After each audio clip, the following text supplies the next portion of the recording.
యాదాద్రి భువనగిరి జిల్లాలో అవినీతి అధికారులపై ఏసీబీ అధికారులు కొరడా జల్పించారు. 14,000 రూపాయలు లంచం తీసుకుంటుండగా రెవెన్యూ ఇన్స్పెక్టర్ పూర్ణచందర్తో పాటు మరో అధికారిని రెడ్ హ్యాండెడ్గా పట్టుకున్నారు. కొలనుపాకలో ల్యాండ్ కన్వర్షన్ వ్యవహారంలో లంచం డిమాండ్ చేసినట్టు రెవెన్యూ అధికారులపై ఆరోపణలున్నాయి.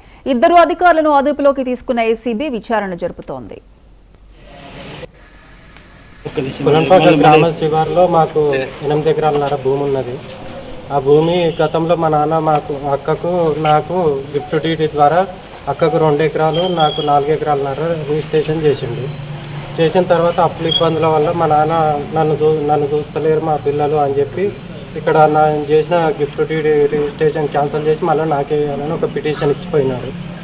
ఆ పిటిషన్ను మేము అప్పుడు ఊళ్ళో పెద్ద మనుషులను పిలిపించి మా నాన్నను మా బంధువుల ద్వారా అడిగిపిస్తే సరే ఇక నా అప్పులు ఏమి నేను నా పిల్లలే కట్టాలి, నేనేం నాకు నెలకు 10,000 వేయాలి అని చెప్పి పెద్ద మనుషులలో చెప్తే మేము సరే అన్నాము. ఇక్కడ ఇచ్చిన పిటిషన్ మేము మళ్ళీ తిరిగి ఏం తీసుకోలేదు.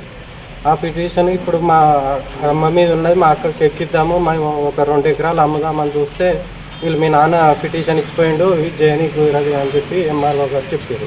జీపీఓని కలవాలంటే జీపీఓ ఉండి సార్ పైసలు అడుగుతుండు 10,000 అన్నారు. మళ్ళీ ఇక్కడికి వచ్చినాక